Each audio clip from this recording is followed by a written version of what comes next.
Hello and welcome to the InterPlex. In this InterDialogue, InterPlex content and operations strategist Rowan Glass, an anthropologist and folklorist himself, speaks with Brandon Barker, Associate Professor of Folklore at Indiana University Bloomington, and editor of Children's Folklore Review.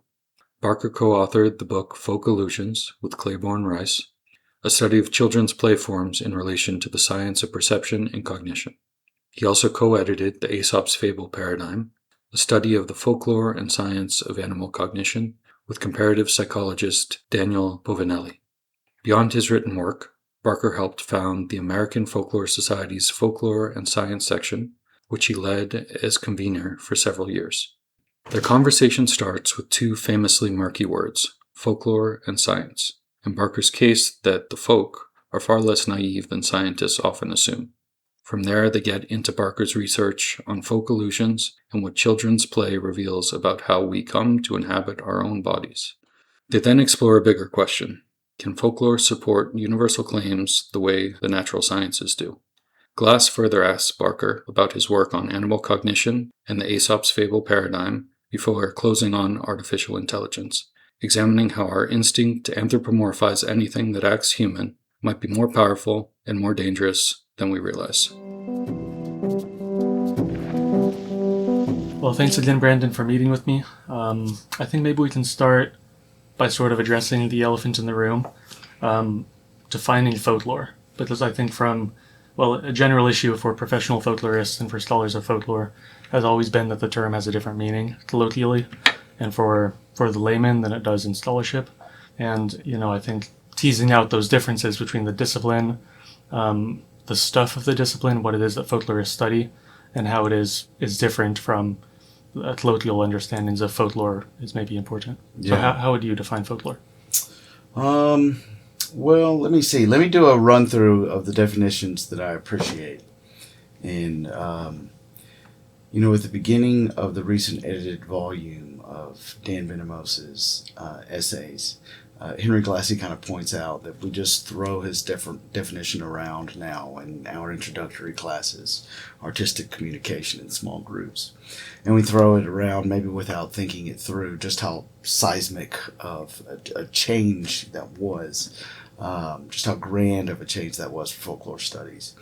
And to me, that move towards smaller groups and thinking about expressive and artistic communication in those groups and purposefully leaving out the word tradition makes things really kind of interesting. I think it pushes us towards a ethnography of speaking approach. It pushes us toward what it is for humans to communicate in a biological sense.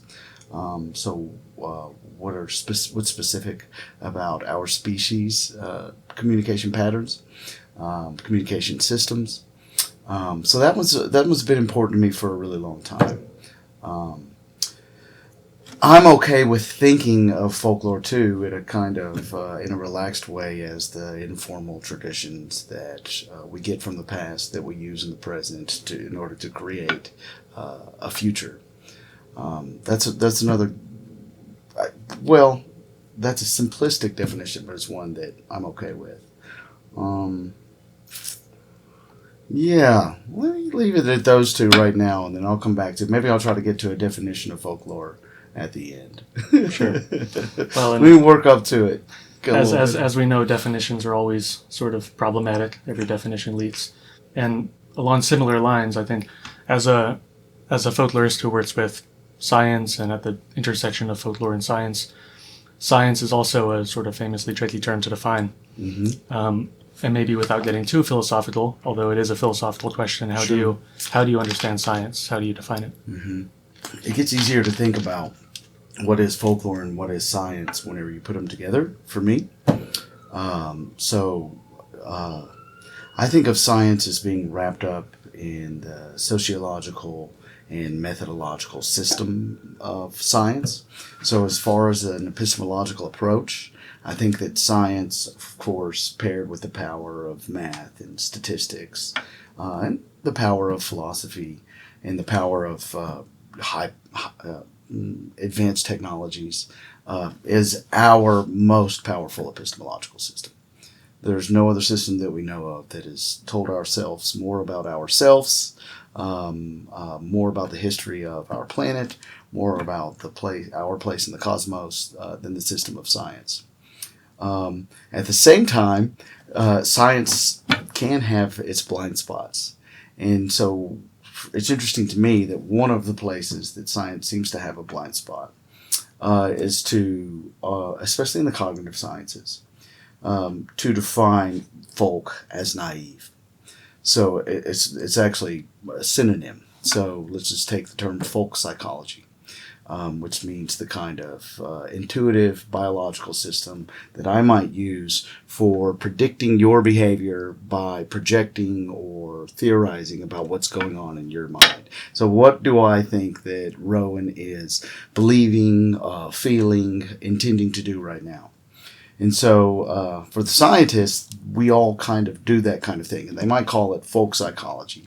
But because the scientist is also going to question the nature of what's actually in our heads. So do we even have beliefs in our heads? Do we even have intentions in our heads? Or are those just folk or naive psychological posits that are just like the other things that we might posit as the folk, which may not be real, like ghosts and fairies and Santa Claus? So, putting the two together, I think the scientists would define the folk as naive. But those of us who work with real people out in the world, I think people are largely rational.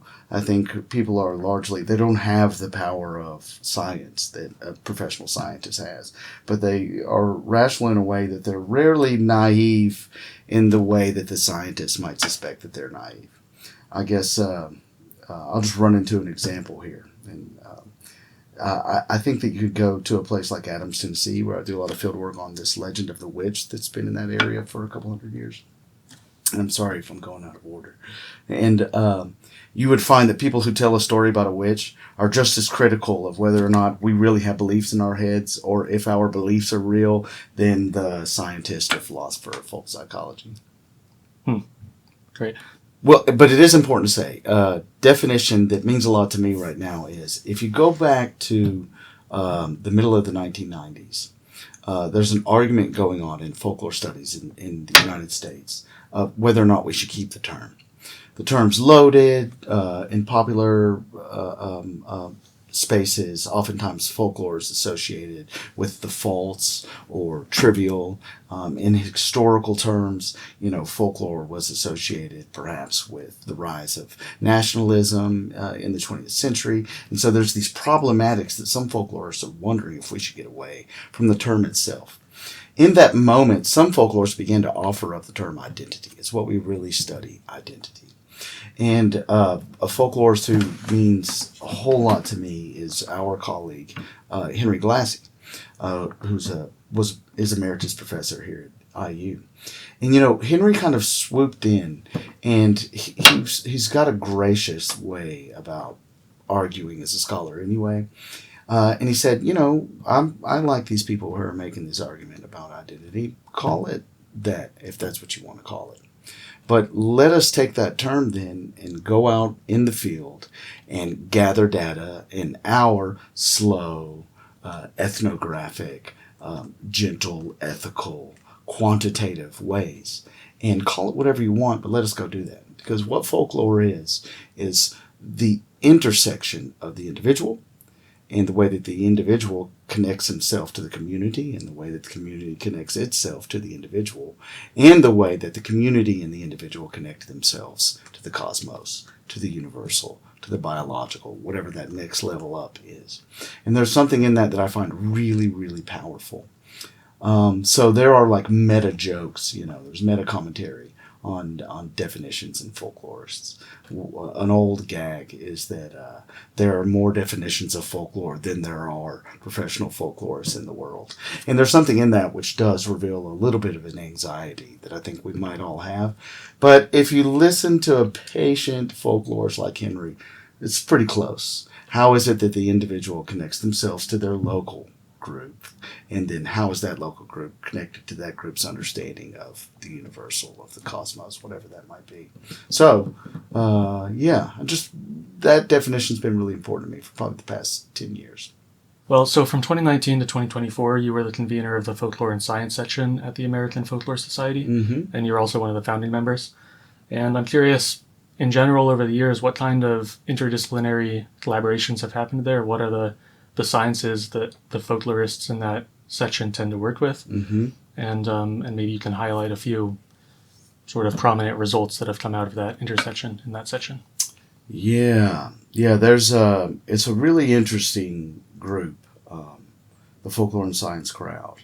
And I guess what I could say about it, some of the most important things that I've learned is that if there are folklorists out in the world who are wondering if scientists who are working, as professionals in the institution of science, we might say, are interested in interacting with us or coming in, we've had some really great success getting scientists to come and speak with us.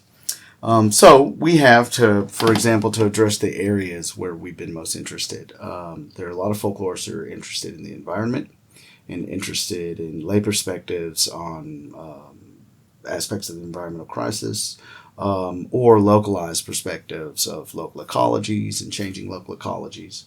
And we've had great success bringing in professional scientists who are working on these issues out in the world.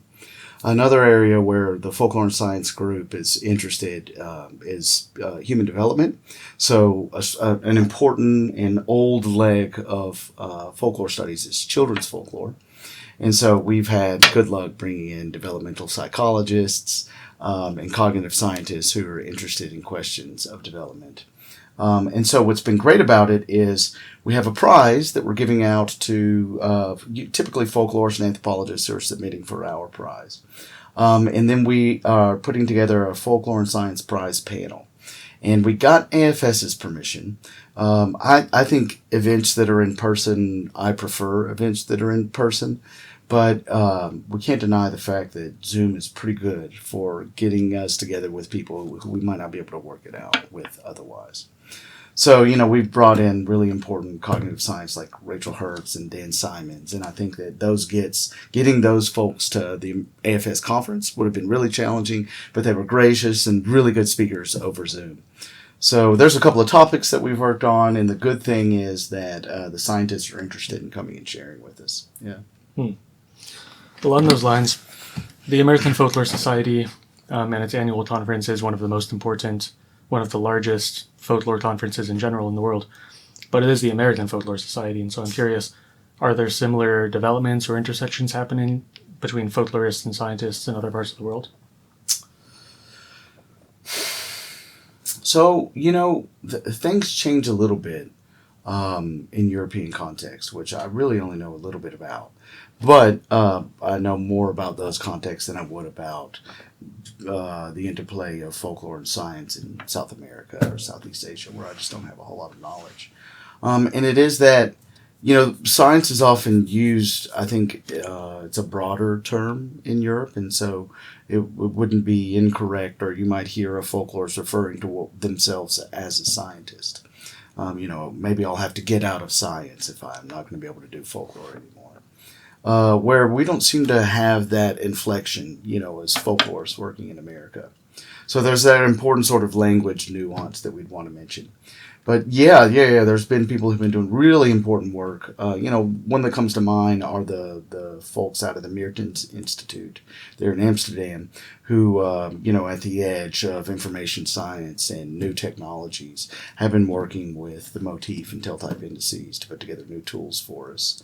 Theo Mader is there, and some other really smart tech-savvy folklorists. And Tim Tangerlini, who's, out west in California and is probably the American folklorist who's done the most computational stuff, has worked with the folks at Meertens too, so there's some things happening across the Atlantic. And that term, computational folkloristics, seems to have been of relatively recent coinage. Yeah. But, of course, folklorists have been working primarily with qualitative methods, but also certainly with quantitative methods since the discipline began. And it seems to me that there's always been that sort of tension between the two methodological approaches, broadly speaking, the qualitative and the quantitative. And the impression that I think people in general, broadly speaking, in other sciences, other disciplines, particularly more quantitative and more maybe STEM-based disciplines, their impression of folklore might be that it's a soft science, or that it's folklorists don't work with numbers, or that it's unrigorous on that basis. And so maybe you can get into that interplay of the qualitative and the quantitative, and the ways in which folklore as a discipline has always engaged with quantifiable data, as in computational folkloristics and other. So, man, there are a lot of ways to attack this one. One interesting way to think about it is it's true that folklorists tend to work with either zero, let's say, statistical analyses of their data, or maybe very simplistic statistical analyses of their data. They're not beholden to p-values and strengths of data sets and those kinds of problems that scientists on the other side of campus face. As I said, I'm the first to say that those approaches to understanding the material universe seem to be the most powerful approaches. But they aren't the only approaches. And we don't all have to be positivists. And if we were looking for a place where we might find a chink in the armor of quantitative sciences, it might be in the investigation of the human mind, or it might be in the investigation of human culture. Recently, let's just take two examples. The rise of social media, which is a technology that is eventually going to be beholden to a kind of science. Now we know it and interact with it as a technology. You can create social media, and you can use those new technologies to shrink the communicative planet. Now suddenly we can all communicate in ways that we couldn't before. But what new monsters are you unleashing on ourselves when you do that? And it seems to be like the scientists themselves, their quantitative methods don't give them access to solutions to those problems. Another recent example that I use a lot is thinking about, the power of the vaccines that we were able to create for the recent COVID pandemic. So we have the science to get the vaccines created. They're made, and the vaccines will work. The professionals tell us. I'm no professional in this area. I trust the medical professionals who tell me that they will work. We seem to be completely unprepared to communicate to a general public that they should take the vaccine, convince them to take the vaccine. And so there's something in there that's like, that's a little bit of a chink in the armor of the really powerful stuff that they have, the quantitative stuff that they have on that side of campus. And as a folklorist who isn't beholden to large quantitative data sets, I'm interested in what people are actually saying and doing out in the world. So I can call myself or think of myself as quantitative, because I also think of myself as an empiricist. So what do I go and get? I'm just one folklorist. Let's say I can only talk to 25 people who we might just call lay people, who are working in agriculture or working in education. And maybe it takes me a month to talk to 25 people. But I might get insights on the anecdotal reasons that these individuals have for taking or not taking the vaccine. And I think those insights and solving the puzzles of those kinds of bits of information that we get through our quantitative, but really scaled down quantitative versions that what we do ethnographically have just as much of a chance of solving the larger problem, which is not only creating the vaccine, but convincing the general public to take the vaccine. We have just as much of a chance as the more powerful quantitative sciences do. I think you touched on something important there that is a contribution that folklore can make to the ways in which other sciences engage or perhaps don't engage with issues of communication and public perception and ideology and so on. Because scientists who do things like develop vaccines or implement distribution networks or whatever it is, often bemoan this situation of science misinformation and disinformation that prevents people from taking advantage of those resources that those sciences perhaps are very good at providing or developing, Yeah. but which they seemingly are not able to sort of address that cultural reticence that develops in tandem with things like conspiracy theories and, political projects and so on. So what do you think folklore can offer in terms of not just documenting the problem, because we know what the problem is? We can analyze what it is that generates or propagates a given conspiracy theory, anti-vaccine misinformation or something. Yeah. But can folklore provide solutions in that sense as well? That's an interesting one. Here's a solution. Here's something that folklore can solve. We can be the best, right at the center of the humanistic social sciences, of going out into the world and listening to people, taking a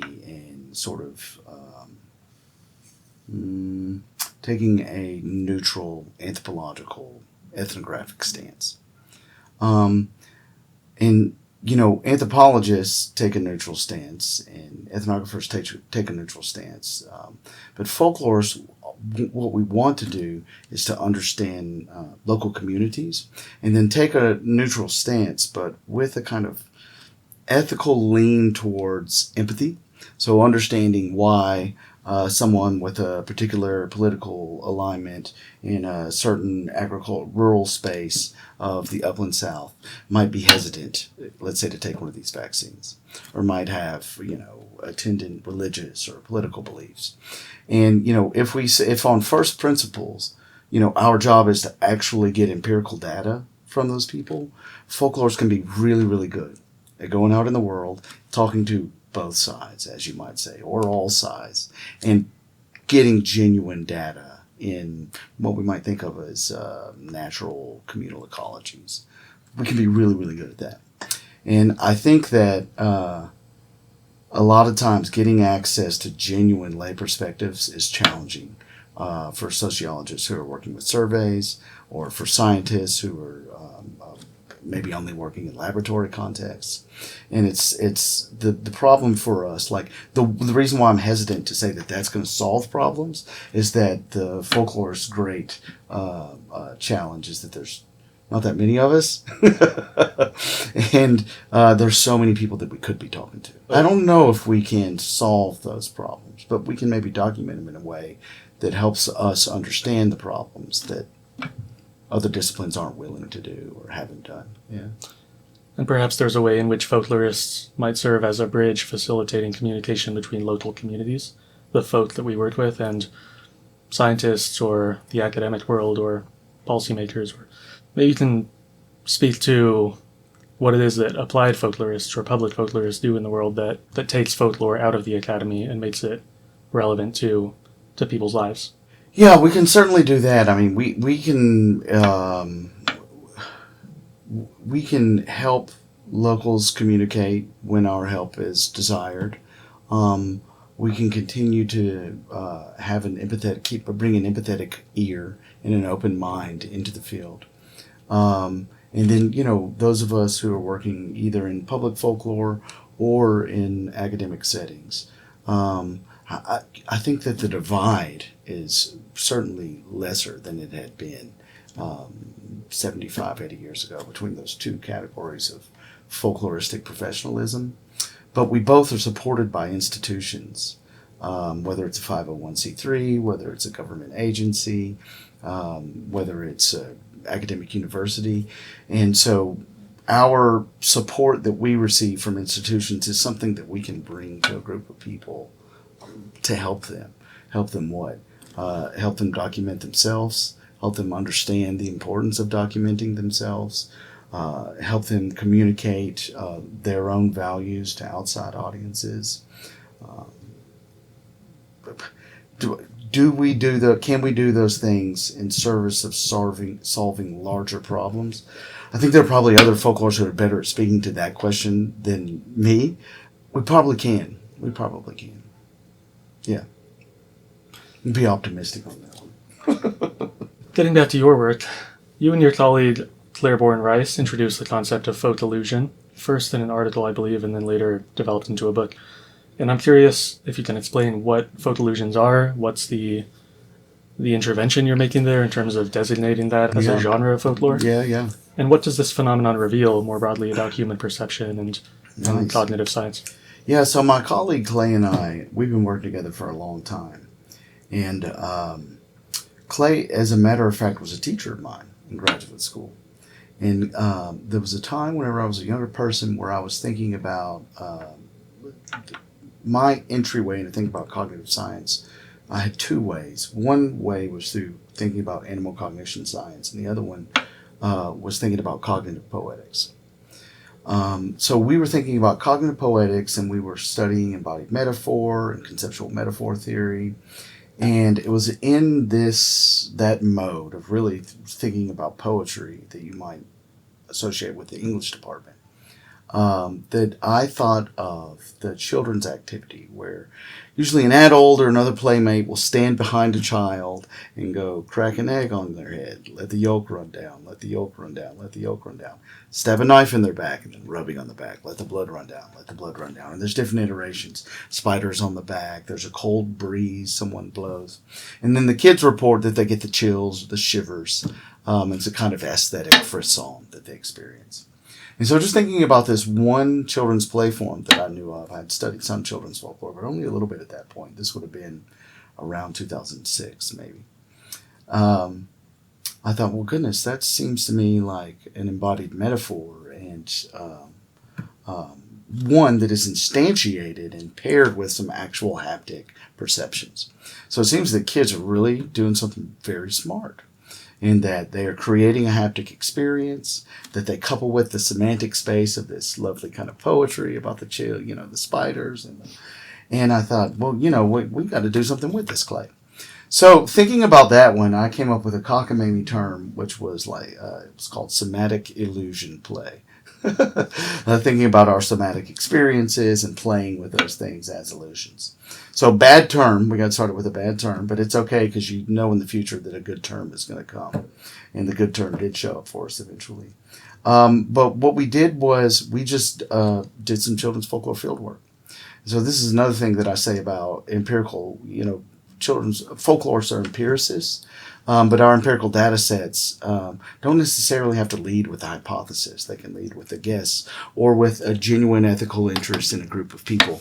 So for us, I remember the first group of 11 and 12-year-old girls who all went to the same Catholic school in South Louisiana. And we knew one of the children and negotiate a play date. And so whenever you do these kinds of ethnographic studies, you like for it to happen on a playground or in a backyard where all the kids are comfortable in a place that they've been before. Whenever I do children's folklore field work, I like for the adults to be there and just watch. It's one of the easiest things about getting IRB approval or getting consent is you just say, this is just the kids playing and we want you to be there too. So I remember one of the moms was on the back porch with us, and the mom was so kind. She had brought bubbles to blow and popsicles and these kinds of things.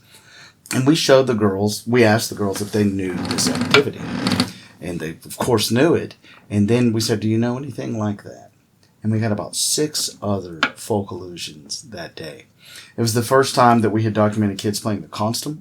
The constum is a perceptual illusion that involves a kind of after effect, kinesthetic after effect. So like if you were to take your arms and press on the inside of a door frame, or what these girls did was one of the girls held the girl's hand, stood behind them and held the playmate's hands, and you got to push out as hard as you can for a priming period of about 30 seconds.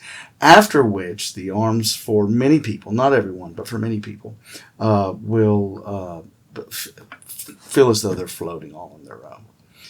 So we got that one that day, and there was another one that was really good that I remembered where they asked a playmate to come to the edge of where the grass meets the concrete of the porch. And they told their playmate that they were standing on the edge of a cliff and told a story about how beautiful the view was from this cliff.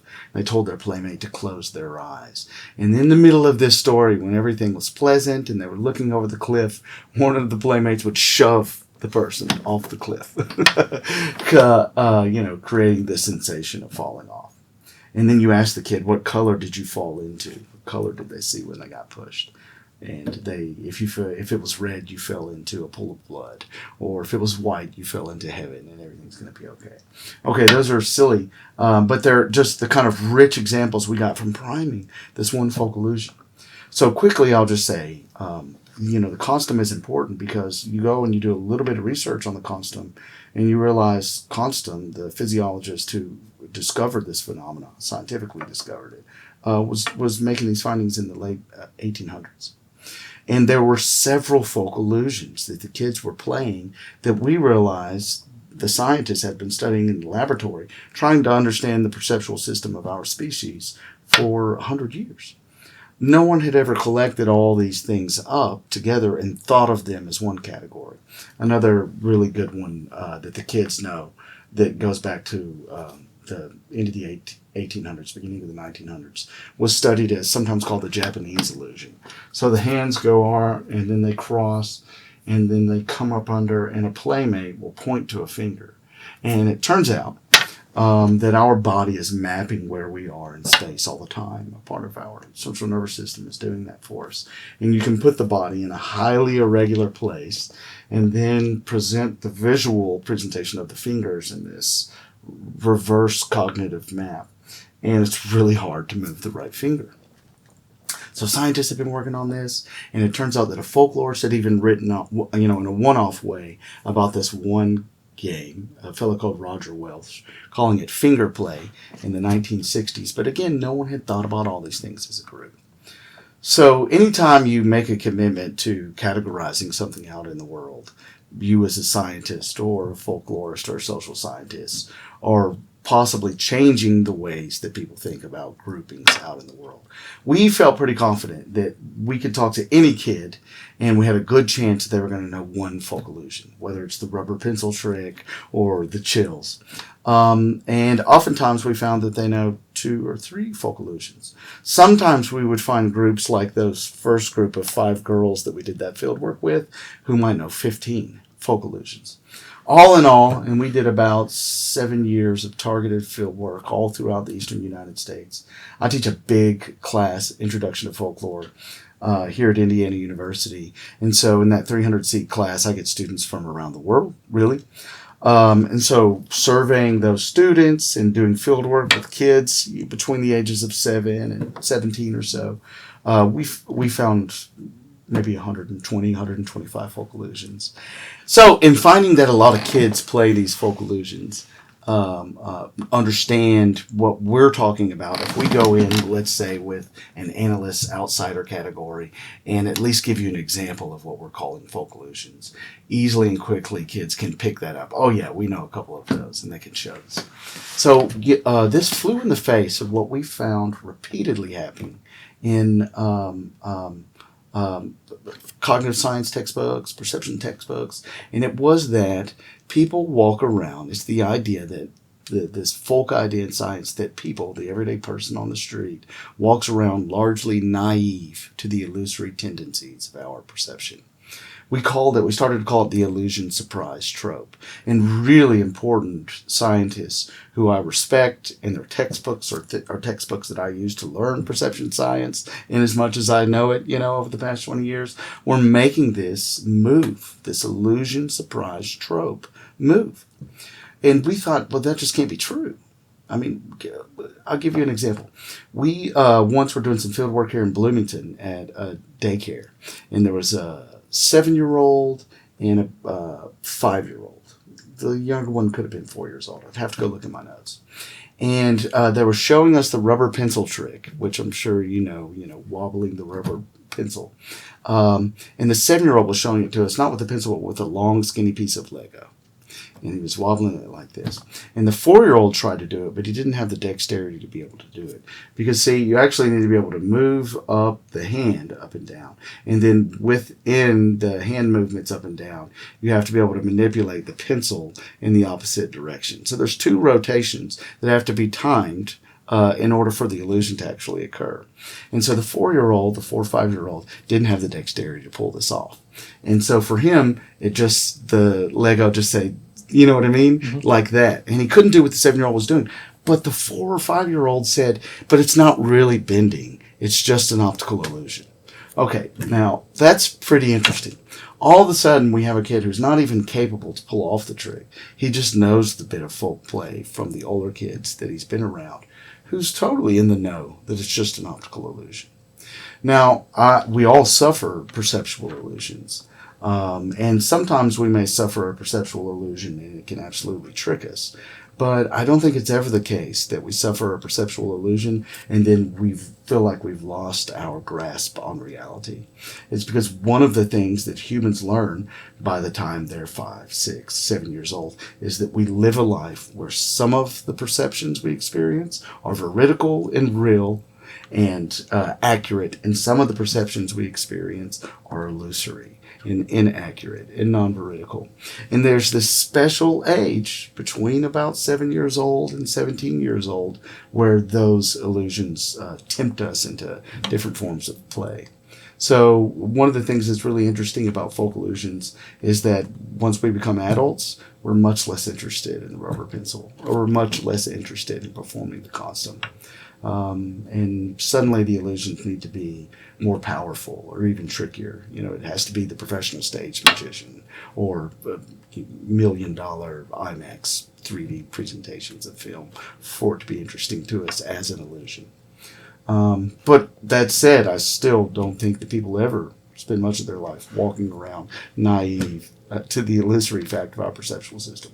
So that's a contribution that a folklorist might make to a perception scientist or to a cognitive scientist based upon our version of quantitative data in the way that we go get it out in the field. And where you might have learned that lesson most easily is going and talking to an already trivialized group of people, just kids, playing around with illusions. It's like under a double triviality barrier. And, you know, if we're as trivialized as children and children's matters often are in the adult world, and you've used the term adultcentrism to refer to this tendency to kind of dismiss children as irrelevant to the important matters that us adults are concerned with. Yeah. You know, folklorists have been concerned with children and children's folklore for a long time, and not just to collect games or to collect playground rhymes, but because, you know, in a sense, the playground or the daycare is a laboratory in which we can observe the psychosocial in addition to the physiological development of humans. And, you know, so one of the important reasons for studying children's folklore is to understand, you know, how we come to attain the behavioral and cognitive characteristics that make us human and that make us different from animals. And that seems to, you know, relate to your concept of body acquisition in relation to folk illusions. So maybe you can get into body acquisition and what it is that folk illusions demonstrate about how it is that we come to inhabit this body of ours. Yeah. Certainly. So, you know, wrapped up in this question of what scientists mean whenever they talk about the folk and how it's often anonymous with naivete. There's a version of that which that naivete needn't be considered as some sort of negative representation of the folk. It's just kind of pointing out the power of the insights that science gives us. But so the folk, when they're naive, are being their biological selves from the scientist's point of view. Now, it's problematic, but oftentimes scientists or philosophers, when they say folk psychology, they're referring to a biological phenomenon. For example, there are scientists who believe that humans interact socially via folk psychology, where other animals do not, don't seem to possess those same folk psychological cognitive capabilities. So folk can mean something like the biological human, right? So it seems to me to be the case that a part of being a human with a body, living with other humans, is that a part of our biological experience is learning things about our bodies from those who are around us. So some of the really interesting folk illusions on these lines run close to something that's just almost a prank. So there's certain illusions, like think about it, the constant that I was mentioning is an illusion where one kid can say to another kid, I bet you I can make it feel like your arms are moving themselves and you're not trying to move them. If you were a child who had never experienced the constum, or we call it the floating arms illusion before, you might say, malarkey. There's no way. There's no way that you can make me move my arms even though I'm not moving them. And then suddenly your arms move. And oh my goodness, you've just shown me something about me. This is my body. This is me. But you've just taught me something about myself and my body that I did not know. And, another example would be let's see, how does it work? Oh, it's like this. So you put your middle finger down on a hard table. The kids will have them do this. And they'll get all the other fingers there. And it's kind of fun if you've never done this before. You can play with it later. And the kids will say, now move your pinky. And you go to move your pinky. And the kids will say, now move your thumb. And you move your thumb. And they'll say, move your pointer finger. And you'll move that. And then they'll say, move your ring finger. And the ring finger does not move, even though I'm telling it to move right now. It's I've seen a couple of people who are capable of moving it just a little bit, but there's something in the physiology of the hand. As a matter of fact, I haven't gone and done the work of understanding what it is exactly about the physiology of the hand here, or if I have, I've forgotten it in this moment. But it brings my point once again up to the surface. There are things about your body, if you're a child on the playground, that you don't know that the other kids can teach you and show you based upon these versions of play. So we think just as you might acquire a language system, you also acquire your understanding of your body as a human, as a member of your folk group, socially, partially socially and biologically, because this trick that gets pulled off here is only performed by human kids and not other species. Yeah. And it seems that insofar as this process of body acquisition, like the process of language acquisition, is a universal process, irrespective of culture, that we're talking about something universally observable. Mm-hmm. And of course, the question of universals in science is one of the big questions of the philosophy of science, right? What claims can we assert based on empirical, observable evidence that seem to hold up to scrutiny across the board? Yeah. And I think this criterion of universality is one that's often used to distinguish between the so-called hard sciences and the soft sciences. Mm-hmm. But if, as a folklorist, you're documenting something universally observable, at least about humans, yeah, and our biological capabilities, which find expression in cultural forms, then on that basis, folklore can advance the same kinds of universal claims that other sciences can. So I'm curious, how do you engage with this? How do you understand the potential of folklore as a science to make universal claims based on empirical data? Yeah. Mm-hmm. I think there are broad claims that folklorists can make. I think that it appeals to the contemporary folklorists less, because I think that even more challenging than locating, making claims for, and providing evidence for universal, or just as challenging, is the related problem, which is this. Humans everywhere, once you make a commitment to the species, humans from, let's say, 330,000 years ago to now, an expert in evolutionary biology might find a better date for me, do certain things. And we reason about time. So we have our understanding of ourselves existing in the present. We understand that we are a self that used to exist in the past. And we expect there to be a future, and we can behave in ways that helps us create futures that we might want.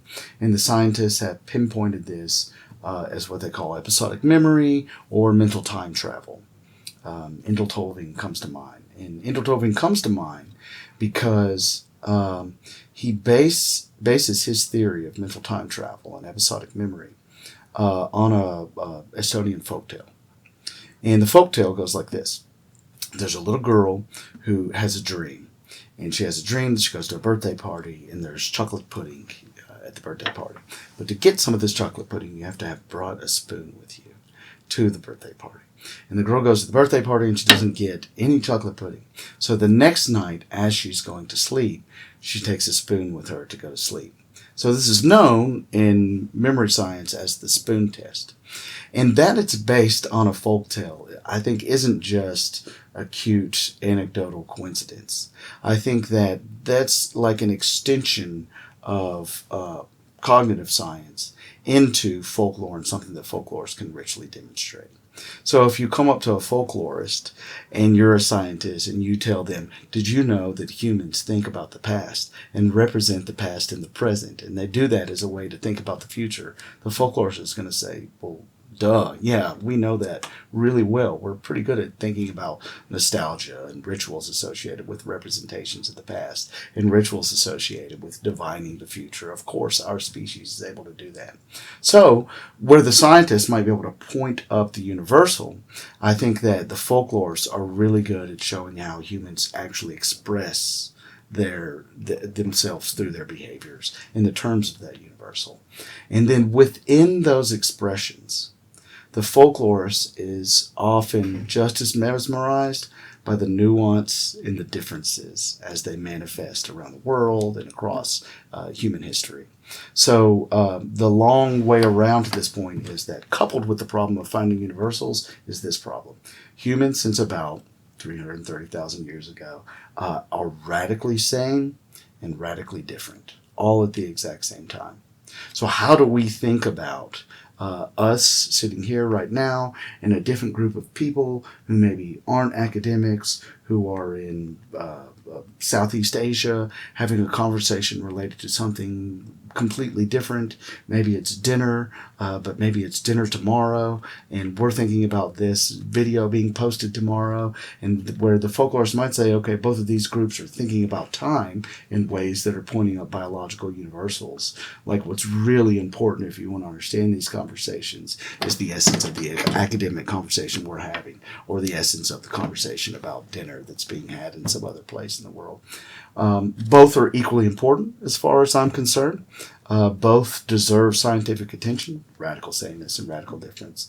But it seems to me that folklorists tend to get pulled to the radical difference more frequently than the scientists, who tend to get pulled to universals and biological universals.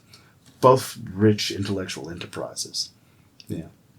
Seems to me that there's a related question about the universality of theories based on the sort of evidence that we collect when we go out into the field and we, document a ritual, compare our ethnographic data with somebody else's, and start constructing theoretical frameworks that provide an explanatory framework for behaviors or customs that seem to be human universals, that seem to have some kind of biological basis, even if in all of these different cases they find different forms of cultural expression. Yes. Right? I mean, we always find the socioculturally and the spatiotemporally unique manifestations of what nonetheless seem to be sort of structural universals. And I'm thinking of, for instance, the rites of passage. Mm-hmm.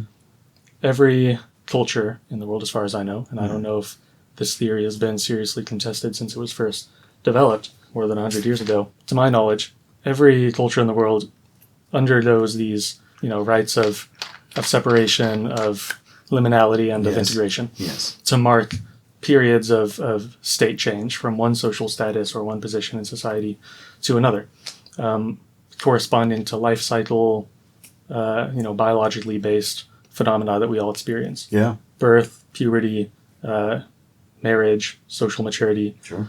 Childbirth, death, and so on. Mm-hmm. So this structure of the rites of passage, you find it recurring, universally, seemingly, in the human species. Yeah. Even though in every case it has. Yeah. It's expressed differently in terms of the cultural forms. So I guess the question is, if we can build universally generalizable theoretical constructs, do those constructs as folklore theory, do they have the same empirical or epistemological validity as, say, the theory of evolution, which likewise is a theoretical framework based on mountains of empirical data, right? Yes. Yeah. In the end, I think there's probably one project, in describing the human.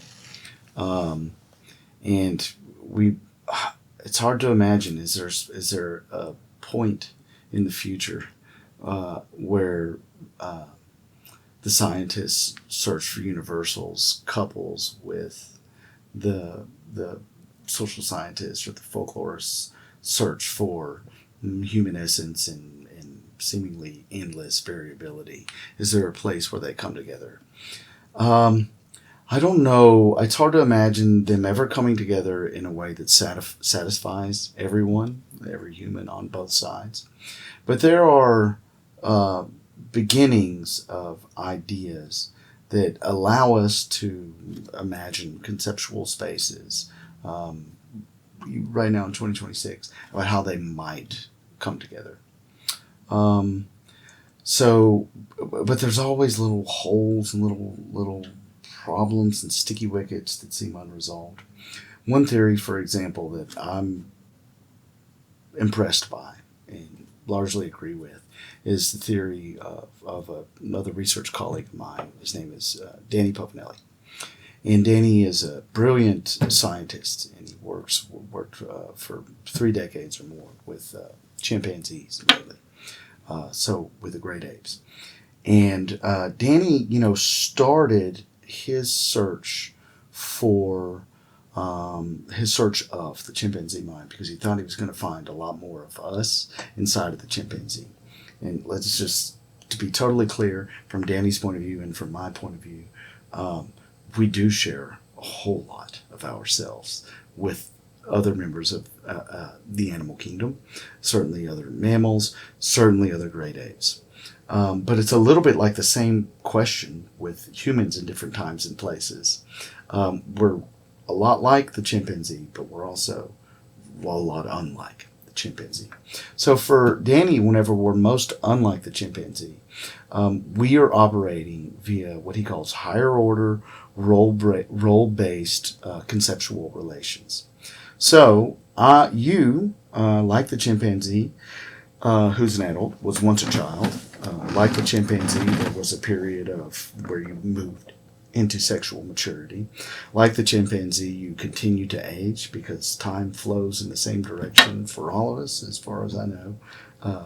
And like the chimpanzee, we're both pointed towards a death, a biological death. There's no getting around those things. Unlike the chimpanzee, you reinterpret those experiences in yourself, in me, in my children if they were in the room, in grandparents if your grandparents are still around, or elders that you may know. We reinterpret those experiences via higher order cognitive relations to other phenomena that we think about, sometimes in concrete and sometimes in abstract ways. So I can think about you sitting here as a brilliant young man asking me these interesting questions and all the things that you might have learned in the past to bring you to be sitting right here. I can think about that in terms of time. Or I can think about this in terms of a kind of liminal moment. You are so good as a graduate student right now, and your other graduate students are too, that you're just almost a professional. I mean, what is graduate school if it isn't quite? Think of the postdoc. It is just a quintessential liminal space. You're getting paid. You do have a job that you have to do. It's so close to professional, but there's still things that you learn. And I can think about this you in those terms as well. The liminal space of the institution of the academy. Or I might do it thinking about time, or I might do it in some other way. So there's something in that, to me, that captures a lot of what's unique about the human species and the animal kingdom.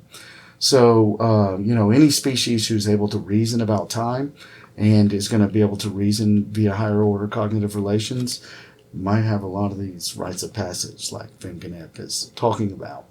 And so that feels pretty good, doesn't it? Like suddenly I feel like, okay, I feel like we've made progress in cognitive science. We do have a language where we can make grand sweeping claims about the connection between our biology and folklore. But then you kind of have to pause because it certainly isn't the case that Danny's theory is proven or accepted by all scientists. It certainly isn't the case that if it is true that humans possess a kind of cognitive ability to reason via higher order relations, how that happened in an evolutionary way. We haven't worked out all the puzzles all the pieces that have to fit in the right place for us to have been able to evolve those capabilities where seemingly no other animal in the animal kingdom has. And speaking of what makes us unique as humans, and also what connects us to other animals, I'm curious about, well, first of all, what can folklorists say about animal intelligence? And you've written this book in collaboration with Danny, the Aesop's Fable paradigm, in which you reflect on the scientific folklore of animal cognition and animal intelligence. And in that book, you have various examples of ways in which animals are have been documented to have forms of intelligence that are surprising. But in other respects, much of what the animal cognitive scientists are doing is informed more by this kind of scientific folklore, this idea of what we think about what the animals think. And perhaps what we think about what the animals think tells us more about ourselves than about them. Yeah. And maybe you can get into that. Yeah, I mean, I appreciate the question. I think that, what can we folklorists tell about what animals think? What do we have to say about animal cognition? I think that we're best to leave that to the animal cognition scientists. That's our best move. But we're really good at explaining to other disciplines what humans tend to think about other animals, and in a broad and sweeping way. Just the other day, you and I were discussing Stith Thompson's The Folktale from the 1940s. And Stith Thompson, who had this Sisyphean task of trying to study the folktale as it exists around the world in different cultures over time. One of the claims that I agree with in that book is that, wow, humans sort of seem to run pretty close with animals in the tales that we tell. And they share a lot of characteristics. What he really means there is the animals in our tales are often highly anthropomorphized. And I think that we have deeply embedded systems of interpreting others' behaviors, be it another human or another animal or another robot. Maybe we'll get to the robots in just a second. We have a near instinctual drive to anthropomorphize the other. So what's my dog doing? Whatever he's doing it because of the beliefs that he has. He's doing it because the emotions that he's manipulating. He loves me, so he's coming this way, or he believes that the thing will happen if he goes and stands at the door, or he wants to protect the child, so he thinks the best way to protect. And we don't really know if that's what's going on in the dog's head. I mean, it's all a kind of anthropomorphic projection. And then in tales, it becomes obvious because the animals speak, and because the animals live in town, and because the animals suffer love and jealousy and all the other things that we know humans experience. So in that one sense, it is not surprising at all to put your folklorist hat on as kind of a folklore scientist for a moment, to find another group of humans who are anthropomorphizing animals. Scientists, animal cognition scientists who are pro-mental continuity across species and want to shrink the gap between the animal mind and the human mind. We could just put in with all the other folk groups that we know of that seem to possess a kind of inherent drive to anthropomorphize animals or to shrink the space between the human and the animal. So I make no strong claims for what I know about animal cognition, certainly in scientific terms, but I do know that we're in a current moment when most animal cognition science is pointing up crucial arguments against the distinction of human minds and non-human animal minds, and arguments for mental continuity across species. I think probably it's just the real truth is that it's very complicated. There's lots of cognitive processes that we do share with other animals. Certainly animals are cognitive animals, but there can be more than one kind of cognition. And this kind of goes back to the higher order cognitive capabilities of the human, and is it possible that any other animal has those kinds of higher order cognitive capabilities? So when we wrote that book, we were struck because there was some studies in the early 2000s where crows, were trained to drop a stone into a beaker filled with water, and there's a food reward floating on top of the water. And the crows would drop the stone, and the food reward, that would drop enough for the food reward, comes up that the crow can actually reach the food reward. So these studies were based upon an Aesopian fable of the crow and the pitcher, which is a story in which there's a pitcher filled with water and a thirsty crow needs to drop stones in the pitcher in order to get the water. This is fascinating, right? Because we know in Aesopian fables where animals talk and animals make moral mistakes, and animals are sometimes heroes and animals are sometimes tricksters or villains. We as folklorists know that those are not stories about fox and crow and lion and grasshopper. Those are stories about us. They're stories that we tell ourselves so that we can try to figure out our place in the cosmos. Just so to see scientists running experiments on an Aesopian fable is sort of like the folklorist. Mind-blowing. And there's little tidbits of the science that makes things more complicated, and I'll just share a little bit about this. So the crows, most crows, well, it seems to be the case that the crows don't instinctually drop the stone into the beaker filled with water. They get trained to drop stones initially. So you can train them by having them drop stones through heavier stones through like a piece of paper. And then once it breaks, the crow will get a food reward. So they get trained up to drop these stones. And then once they get trained up to drop the stones, I mean, what does the animal want? It wants the food that's in there. So they drop it and the food reward comes closer. So they get this immediate perceptual reinforcement, which is, oh, that brought the thing closer. So you wouldn't necessarily need any higher order understanding of water displacement, which is the claim that was made in these animal cognition studies, was that the crows had some kind of understanding of the nature of water displacement. It was their eureka moment, we might say.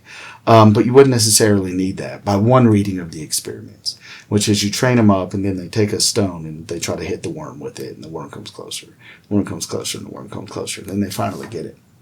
And then, you hold up two possibilities. The crow understands the displacement of water, the physics of water displacement, or the crow is using a sort of basic reinforcement, cognitive concatenation of the task of dropping the stone and bringing you closer, and then you get the food reward. And one of these two happens to align with a Aesopian fable, which is a story that we humans tell ourselves about animals anyway. I think it's a little bit problematic if we pick the one that aligns with the story that we know that we're telling ourselves about animals anyway, if from a scientist's point of view. Sure. You mentioned that in cognitive science now the sort of prevailing theory seems to be in support of mental continuity, cognitive continuity between species. It seems to be that the great drive right now is to knock away at that which might be unique to the human. And so, the search for language in great apes, or the search for folk psychological capabilities, in great apes, or the search for self-recognition in the mirror in, say, the dolphin or the elephant. All of these are experiments that are meant to chip away, at that which divides the animal and the human. And again, I sort of think that the distance between the animal and the human is a bad way to think about the relationship between animals and humans anyway, because I think there's great similarities and then drastic and radical differences between non-human, including great apes, but non-human animals and the human. So there's something in that which feels like a part of an old process. And that process is the stories that humans tell ourselves to fit ourselves into our cosmos and also into our place in our world, also into our place in the animal kingdom. And for me, when I'm wearing my folklorist hat, it can start to feel like just another example of a folk group creating their boundaries. And so in traditional settings, different folk groups might create the boundary between human and not human in ways that are just as richly pro-mental continuity across species. But they're based upon a different set of traditions instead of scientific, findings and those kinds of things. It's interesting that at the same time that the scientific perspective aligns with what you're saying, we live in, and I would say, modern societies in general, broadly speaking, and the term modern can be problematic, but if we understand it to coincide with sort of post-Enlightenment, Western, so-called Western informed or late capitalist societies, however we want to define modern society, most people in the world now do live in one, and the general cultural tendency in this modern period seems to be to draw a sort of absolute distinction between culture and nature. Mm-hmm. And maybe that derives from Cartesian dualism or something like that. And I'm sure there's various sort of intellectual or cultural lineages that brought us to this point, but we do now live in a world in which most people think of the human as radically different from nature. But it seems to me that the science suggests naturally, given that we are animals ourselves, that there are always continuities, and we are unique in some ways, certainly, and there's many ways in which we're not unique, and in which we are sort of inextricably in relationship with the natural world. So I'm curious, what do you think folklore can tell us about that distinction between the human world and the natural world, and how to get away from that human exceptionalism? Yes. So there's a couple of things, ethical concerns, that are wrapped up in the way that I've been thinking about folklore and animal cognition. If there's anything that I can think of, that we can think of, that will help us treat our fellow members of the animal kingdom any better, I think that we should pursue that. I think that I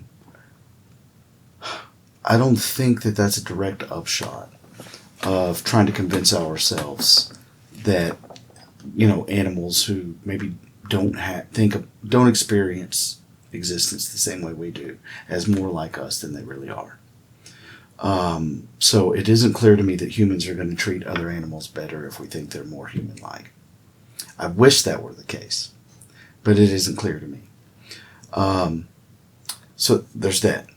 And then let's just take this idea of mental continuity across species, and let's go and let's align it with this, which, by the way, I'm in full support of whatever ethical or philosophical move we can make that will help us treat the rest of the animal kingdom better, our local ecologies and our global ecology, our global climate better, our global environment, I suppose is the word that I'm looking for. Also, treat each other better. I'm open to any of those, any possibility. I'm not convinced that possibly wrong-headed ideas, like shrinking the distance between the human mind and the rest of the animal kingdom, is going to get us to that point. And so it isn't because this isn't a critique against scientists or social scientists who are wanting to shrink this space. There's plenty of folklorists who want to shrink this distance too, for good reasons. But I think our real goal is to figure out this first.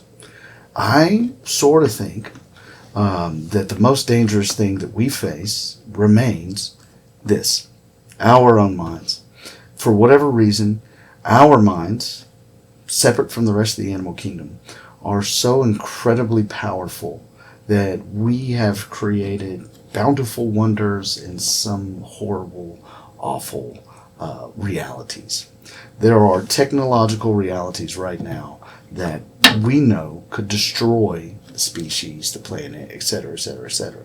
And this has been the case for going on 100 years, let's say, if we wanted to date it to a kind of atomic moment. And now we're facing new crises with artificial intelligence, etc. So my focus remains on trying to figure out, whenever I point here, I mean human and the human mind more generally. So I wish it were the case that we could study mushrooms and, the ways that they might resemble us in nature. I wish that we could study our other members, brilliant members of the animal kingdom, like the dolphin and the crow and the elephant and the whale and the chimpanzee, and find something in those animals who could stop the terrible things that we do. But I'm not convinced that we will find those things there. I think we'll find those things eventually in ourselves, if we're ever going to find it, which, fingers crossed, we all do. That's what I kind of think. So I'm not sure, I guess what I mean to say, that we can ever sort of cleave the perceived separation between culture and nature and have it fix the problem that we all really want fixed. We all want a world of change where humans treat humans better, where humans treat the environment better, where humans treat other animals better. That's... for me, it's not my job to say, well, that's, if we can just fix this separation between culture and nature, then that'll get us to this new world. Well, in the topic that seems to combine all of these concerns, non-human intelligence, concerns for the environment, rapidly developing advanced technologies that perhaps will develop beyond our control is artificial intelligence. And recently you've been working on that topic from a folklorist's perspective, and I'm curious if you want to talk about that. Yeah, so again, this is another of the moment topic. It seems to be so cutting edge, and as a matter of fact, is cutting edge, technologically speaking. I suppose we're all inundated with the rise of large language model, artificial intelligence, generative models, the past 5 years. Certainly in the academy, that's the case. The first thing that I notice is, if you thought for a second that it was hard to not anthropomorphize, let's say, a species that's the chimpanzee, who, for example, looks a whole lot like us, acts kind of a whole lot like us, uses its hands that are a little bit like us. It's very challenging not to see the thinking man whenever you see the chimpanzee in this pose. Or how difficult it is to not anthropomorphize the parrot, who can actually perform a version of our spoken language. Now all of a sudden we have a digital tool, that can have conversations with us, at least at this official level of behaving as some other thing that might have a conversation with us. I mentioned earlier that I think our anthropomorphic instincts are so powerful that it's hard for us to ever turn it off, and they can deceive us. Most of the time, whenever when I anthropomorphize my cat all the time. I don't care what anyone says, my cat loves me in the same way that I love my cat. But that is so harmless. If I'm getting it wrong that Mikey doesn't really love me because in the way that I love him, he just likes that I give him food and is reinforced. You see what I mean? There's a world of cat cognition that could explain Mikey's warm relationship to me that isn't love in the way that we humans think of love as a higher order concept. Most of the time, though, it just doesn't. It's so safe. It doesn't matter. It's okay to anthropomorphize the cat. It's not clear that it's okay to anthropomorphize LLM technology. So the first thing that I've been thinking about is, wow, we have just created an anthropomorphism magnet more powerful, perhaps, than anything that has ever been created. And already we're getting whispers and stories of humans who are having psychological trouble because they're creating relationships with this, with some kind of AI entity, and perhaps it bleeds into toxic kind of relationships where the human loses their grasp on reality, or the human feels as though they're in a romantic relationship with this entity, or the human is convinced by what it perceives to be a friend to do harm to themselves or to someone else. And already when we hear the whispers of these kinds of things, I mean, that's the kind of news that we should just not be surprised about, because of the anthropomorphism magnet, how powerful the draw is in these technologies. So as a folklorist, I would say, go read our literature, and you will find humans anthropomorphizing everything from the stars in the sky to the bugs on the ground. And what we've done is just created something that's way more tempting to anthropomorphize than either one of those.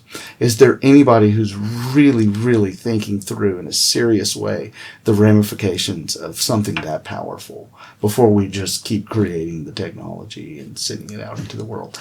I don't think so. I don't think there's anybody who's keeping the safeguards up in that way. Well, on that optimistic note, I think we can leave off there. Is there anything we haven't talked about that you might want to bring up?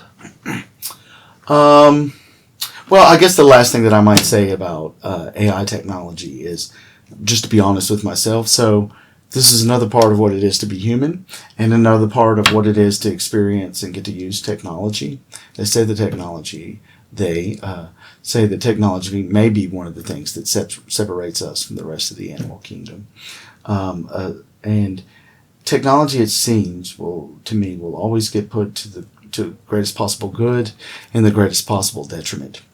So we're all susceptible to the possibilities of a greatest possible good. For a folklorist, there are bountiful opportunities for us to use these tools to think about large collections of folktale texts as have been told around the world with new computational tools and new computational power, where we're crunching bigger numbers and we're searching through more stories all at once. And so maybe some of those grand questions that we have been asking about studying the folktale across culture, we're going to answer before my career ends. This might be possible. That's fantastic. But I think that, and then at the other time, I think about the dread of this anthropomorphized beast, that we're letting into human culture. I think the real challenge for not just the folklorist, but every intellectual is going to be keeping the really good and the really bad in focus at the same time all the time. It's easy to go on a diatribe and just critique the future bad possibilities, futures where AI does bad in the world. And it's also easy to focus on all the cool and fun things that AI may do. I open up Notebook LN and put in the teletype indices and put in the motif index and ask a question about a particular trope or a particular motif, and I'm fascinated. And when I do that, I lose track of all this negative stuff over here. So how in the world do we think about them both at the same time all the time? Well, you have to take the good with the bad, but I hope we get more of the good than the bad. I am with you. Well, thanks Rowan. Brandon. It's a lot of fun. Thanks. Thank you for joining us for this InterDialogue. You can subscribe to be notified of future episodes and by following us on our social media channels at the InterPlex. Visit our website, interplex.org, for more interdisciplinary and intercultural content, and to join our growing collaborative community.